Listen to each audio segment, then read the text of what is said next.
Hi, everybody. I'm Heather Lockett with Lasting Conversations, and we are about to refuture your life. We have an amazing guest with us today, Sara Arey. Hey, Sara. Hi there. How are you?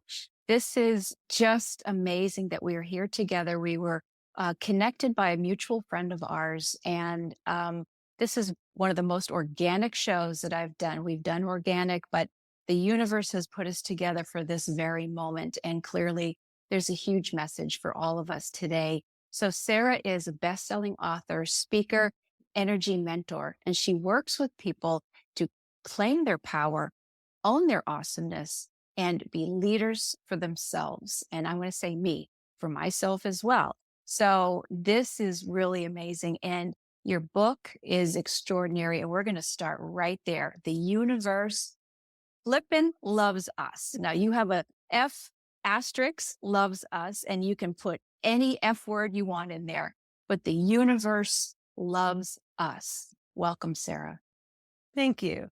And actually, the title of the book is The Universe Effing Loves Love. me. Me. The universe loves me. Yeah. It was really sweet when I was first publishing the book. A woman said, if I bought the book and just read the title every day, I would be better off. Yep. Yeah. That's right. That's right. So tell us about what it is that you do. You were mentioning just before we got on the recording about embodiment. So yes, you're an energy mentor. And we on the show, we've talked about spirit and this and this. And in the woo community, it can get very out there. And these days, we're meant to come in. So all this enlightenment has been great. But how do we bring it home? Bring it to our bodies, bring it to our homes and our communities. Yeah. I spent so long trying to get up, Mhm. raise my vibration, get enlightened, get lighter. And that all served its purpose. I don't have a judgment about that. It's just that I realized at one point that I wasn't in my body. So I didn't have the presence I wanted to have because I was just all up in my head and actually not totally in my body. And I studied with a woman who was saying that the natural energy of women is to move downward. And that made so much sense to me and of course, we all have masculine and feminine energy, and the feminine energy is meant to ground us and get us in our bodies. And so many traditions haven't honored that because they've been predominantly led by people leading with their masculine energy, which is an upward energy. So getting into the body, getting grounded helps bring balance and helps us show up differently in the world because we do exist in a physical world, much as I tried not to for a long time. So help us describe what that might mean to somebody to be in or out of your body, because many people would say, "Well, I'm walking around, I'm driving my car." So tell us what that means to not be fully in our bodies. Oh, that's such an excellent question because would have said, yeah, I'm in my body. I mean, Right, you know, right. Somebody's walking the dog today, right? right. Right. What I realized was I wasn't comfortable in my body. There were things about my body that I just didn't feel like I could love or accept, even though I would, on a spiritual level, say, "Of course, I love everything about me," but I didn't actually. And I realized that, oh, well, I was doing a very experiential leadership program I was participating in, and I had to perform in front of the group of 28 people with another woman, and um, we had to do something that was very counter to how we usually are in the world. And So we decided to do a dance that she and I both have very flowing energy that so the dance is going to be very jerky. And so already it's uncomfortable. And then she said, let's do it in our bathing suits. And she has the kind of body that seems like a really normal thing to say. And Yes. it was so triggering for me. I sobbed for an hour before we did the dance because clearly there was so much about my body that I truly wasn't loving. And so that's when I really started on a journey of figuring out what it was to be in my body. And that meant actually feeling my feelings. A lot of times we think our feelings, Mhm. but that's just a head thing. And we don't actually feel them. We don't feel the energy in our bodies. We don't let ourselves cry. We don't let ourselves, especially a lot of women I've worked with, we don't let ourselves feel anger, like really feel it. We can tell ourselves all the stories and that person shouldn't have done that and all that, but that's still the head. And even to express it. I mean, Mhm. even today, a beautiful goddess, it was very interesting that, yes, she was saying that she was in her awareness for things that had triggered and angered her over the summer. But what I was sensing, I love her dearly, was that she wasn't allowing the fullness of what it really felt like to really let it out. Because she said, because I became unconscious and I became unconscious. Well, okay. But isn't that this is kind of going back to what you're talking about, where if we're up here in love and light, have we almost discarded parts of ourselves because, oh, I better not feel this way because that's not high vibration. I mean, this feels exactly to the core of what you're speaking about. Let Yeah. it rip. Let it rip. Yeah. And there's so much taboo, especially for women, Yep. especially for people of color, that you can't express anger. Right. Whereas for men, that's about the only emotion they're supported in expressing. And we're seeing the impact of that in our country and our world today. So few of us were ever taught, first of all, that it's okay. And secondly, how to do it. Right. And so, first of all, feeling like we have permission and then having a space where it's safe to do that. And I love being able to hold that space for my clients because it's one thing to do it off in our own little corner.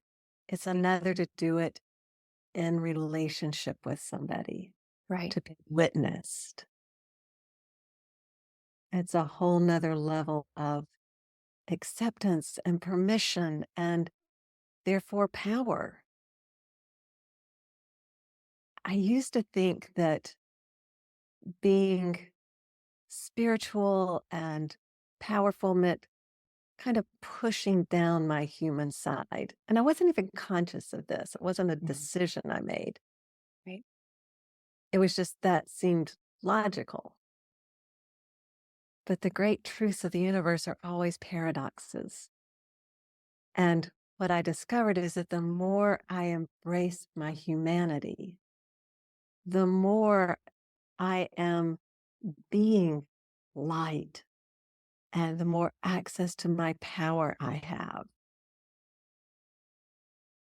And it can be a freeing journey. It can feel really challenging sometimes because some of these emotions just aren't comfortable. And it's so worth it. Right. It can be so rich. And what you were describing is holding a container, and I'm going to say safe expression where, I'm might be hearing some neighbors upstairs having a moment. And this is a busy family, and then screams beget screams. And God knows I had my moments as parenting little ones too. Um, but this is just it, where when you were mentioning on that broader scale, things can, when it gets bottled up, it is anger expresses sideways, as they say, and it's gone outward, or somebody wants to go out and hit people or punch the dog or scream at their kids or whatever it is. What you're describing, what you and I are trying to describe here is from that embodied place and from a conscious space to say, okay, these feelings are coming up. Let's express them. Let's verbalize them. Let's acknowledge them and give them somewhere else to go to then dissipate. And then maybe we transmute, but we can recognize and then move on Yes. without squelching and without exploding. Yes. It's absolutely accurate what you said about feelings coming out sideways. Yeah. I think it's squished out like a peanut butter and jelly sandwich. Yes. When you press down, it's gonna come out It's under going to pressure. come out. Yeah. And being able to just say my anger is okay. Yep. And when we can consciously accept them, express them, be with them, we don't project our emotions out onto other people. Anger has, well, all emotions have energy in them. Right. If it's sadness or grief or fear, or because all of those come out as anger many times, we're Mhm. just fearful. Right. Yeah. And yeah, all the different flavors and joy. Because if you can't express healthy anger, can you express healthy joy? No. Right. Exactly. And when we can access our anger, we get access to that energy. And that's an upward moving, motivating energy. So it's, I'm not encouraging you to go yell at somebody. Right. This is how to use the energy of your emotions for yourself. And I think of emotions like kind of like a little kid that if you don't listen to a young child that's trying to get your attention, Mhm. they just get louder. Right. And that's what happens with our emotions too. So when we pay attention to them as they're arising, they don't have to get what feels overwhelming. They don't have to get bigger in order to get our attention. They already have it. Right. And I encourage my clients to move to like just with anger or dance. And it's not to get rid of it, Mhm. it's to let it move, it's to move with it. And then very often they'll say, oh, now I have an insight about this thing where I felt stuck. Right. Uh, Well, uh, it's movement and shifting a perspective, shifting your body. Um, like you're just saying, it kind of unblocks so many synapses and the physicality within our body too, right? Yeah. So talk about your book and the nature of the universe loves me. Let's get to that. I had had the thought for quite a while of writing a book. And it wasn't until that's a phrase that I have been saying with the full F Yep. for years. Like when I got a new client, or um, sometimes as a reminder to myself, like, this will get better. The universe effing loves me. And once I got that, oh, that's the title. The subtitle is Getting Out of Your Way and Into Your Flow. But the more deeply we know something, the more we live from it. So we can know something from our heads, from our hearts, from our bodies. It's when we know it at all three levels that we live as though that's true. Like in the book, I use the example of, would you go to a webinar that's going to teach you how to know that ice is cold? Like, well, no. That's right. Why would you do that? Right. You've never been hot and reached for a cup of hot tea to cool you off. You know ice is cold.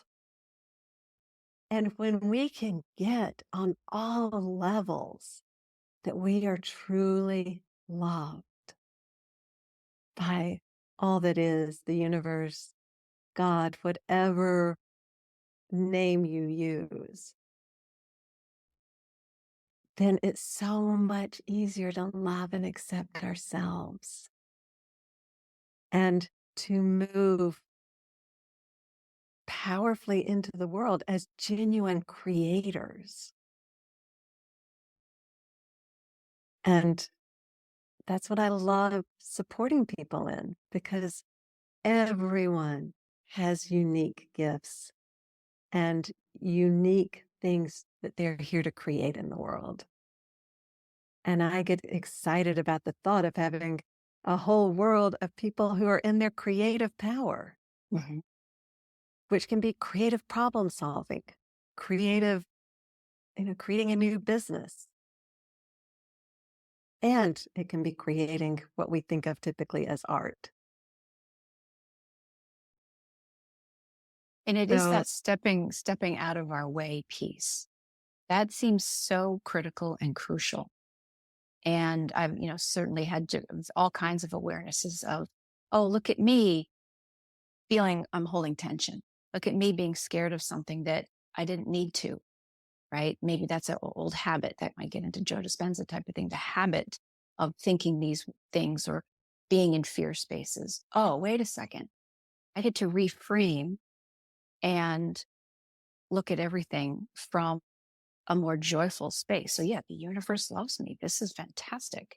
And even talk to us about now where people are in fear spaces. And, I keep saying a little drumbeat of watch your news or listen where you have to, but please don't live there because that's not going to help everything that we're talking about because that kind of feeds which, which mind are we feeding? The fear spaces or something that has another potential to it. So, in this time and in these energies, it's very intense in many ways. What you're talking about is really coming back to that self sovereign certainty.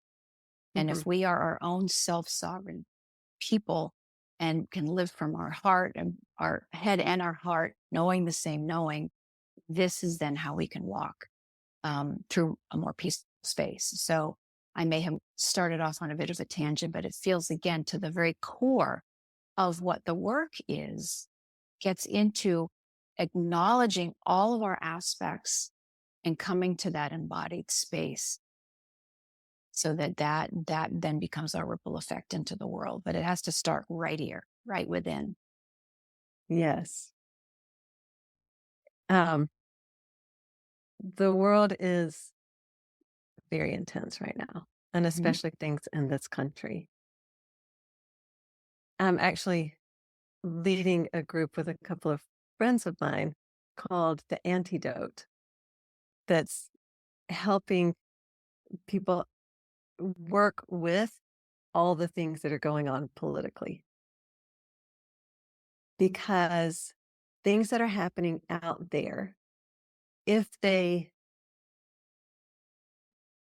may be a level at which they bother us because they're not aligned with our values and Mhm. we're concerned about people being taken care of, people outside of us.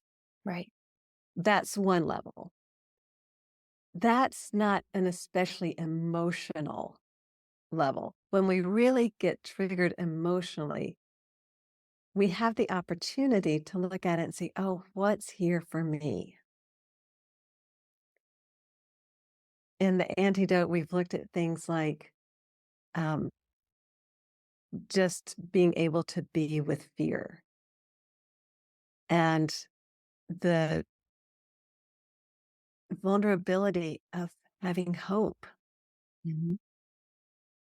and wounds that have come from specific dynamics, whether it's like sister wound, father wound, that are being kind of played out on a national stage. So we have that opportunity.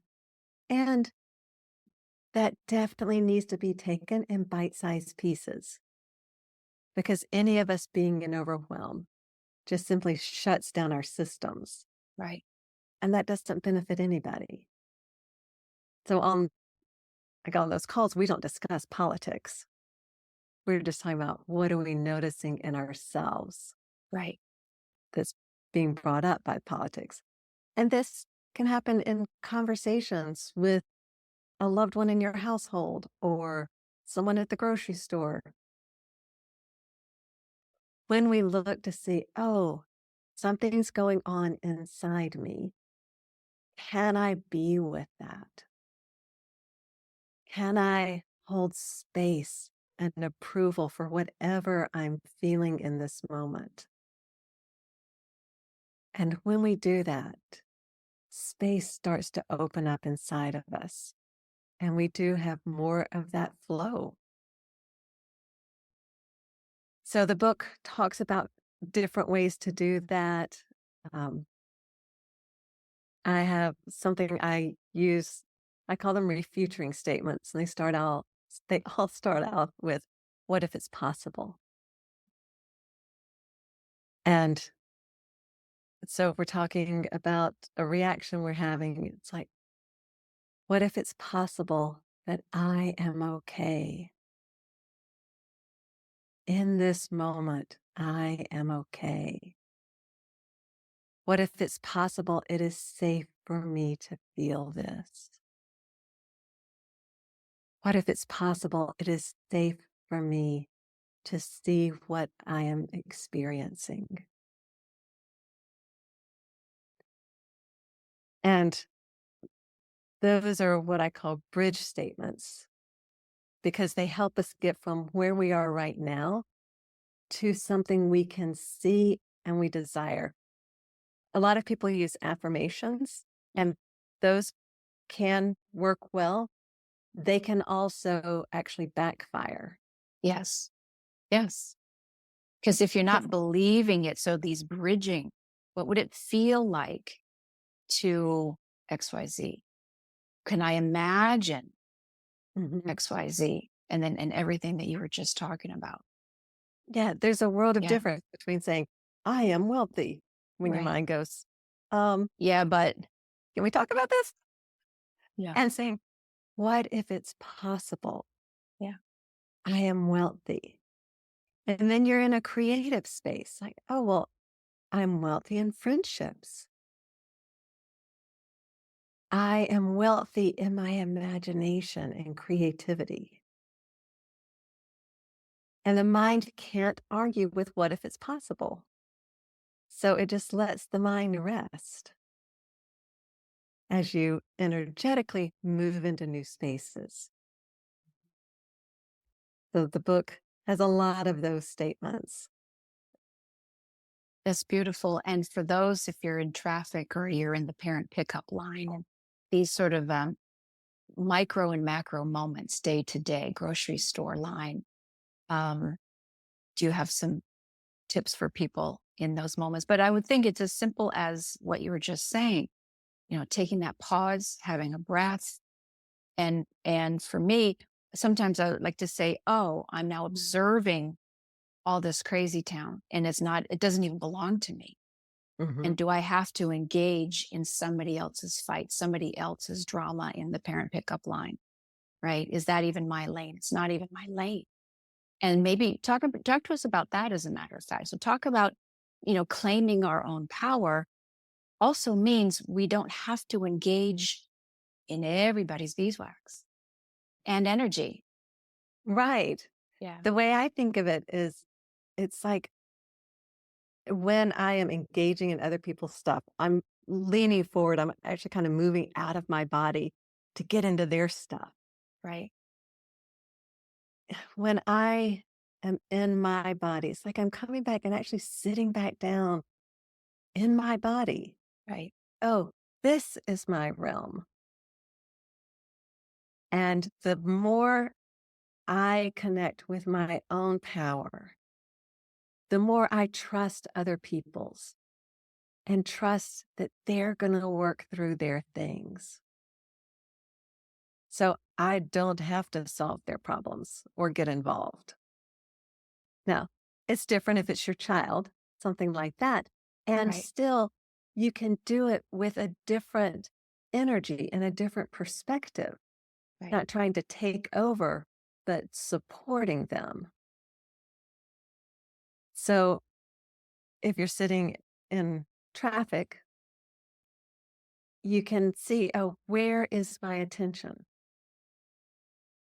Am I playing through a meeting that I had or a conversation I'm going to have? What's the concern? Like, why is it on repeat in my head? And then make up a what if it's possible. Like, what if it's possible I can stay clear and grounded in this conversation? Or what if it's possible that I communicated more clearly in that meeting than I realized I did? But really the one statement that if I could only have one statement to give clients, it would be, what if it's possible that I am okay, truly and deeply safe and okay, just as I am? Because it's when we don't believe we're safe and okay that we start scrambling. Right. Well, that gets into that trust piece because if, it's hard to trust other people if we're in our own wackadoo moment, right? If we're not in that safe space, do we trust ourselves? Any of these other things. So it feels like it's a great combo hack, if you will, of everything that you were just describing. Yes. And the more we feel safe in ourselves, Hmm. the more we just bring that energy into every situation we're in. And it's amazing how that impacts other people without our having to do anything. Right. We're just being grounded and steady. And that allows their nervous systems to relax more. And Eh, yeah, it just ripples out. Right. And we're just being ourselves. Right. Well, this is what the core seems to be is calming our frayed systems. If it's our mental bodies and our physical bodies and our central nervous systems. And maybe we need to create a new phrase instead of a central nervous system.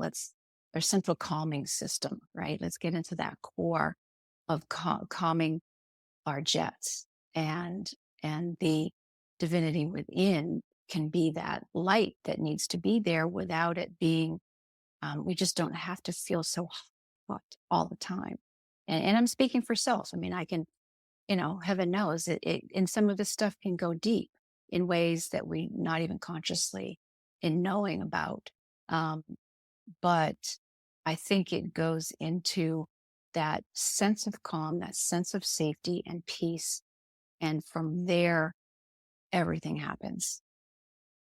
And I love your is it possible or your what ifs, and that we can use our bodies and our senses to imagine and reimagine what is possible. Now you picked up two cards. Do you have your own oracle deck or angel deck or whatever you're calling them? Practical Yes, deck, or these are somebody else's. These are this is a yours. deck Oh, that goes with the beautiful. book. What? Okay, cool.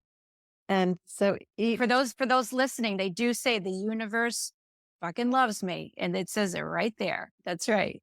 with a heart instead of a U. With a heart. Yeah. Uh, so the what if it's possible statements are expansive statements, and they open us up to new possibilities, to creativity.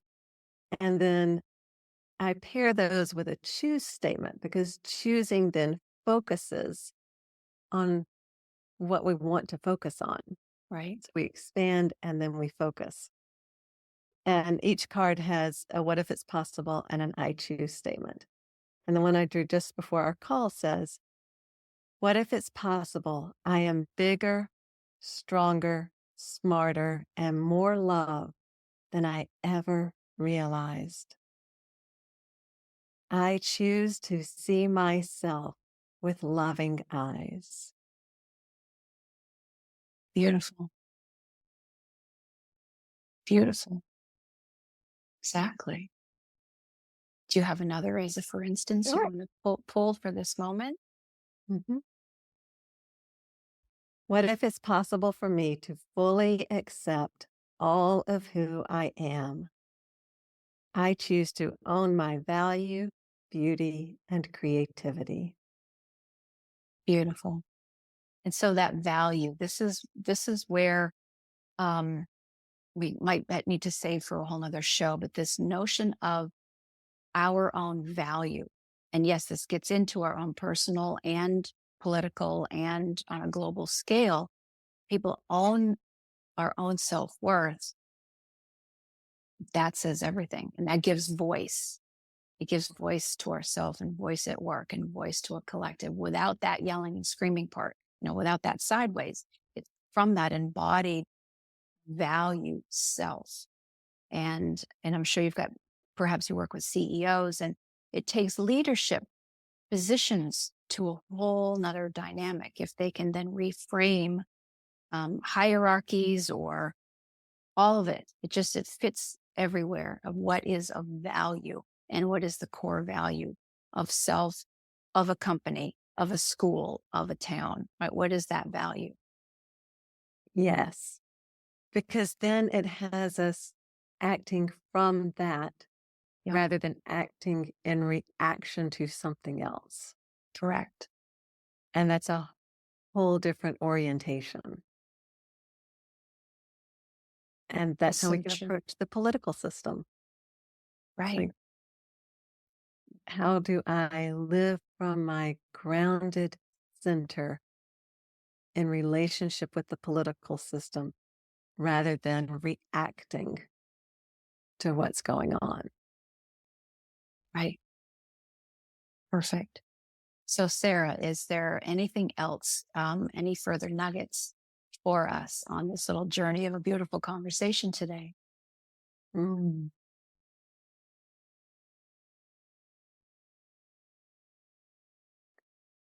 I used to think that becoming spiritual meant pushing my humanity aside.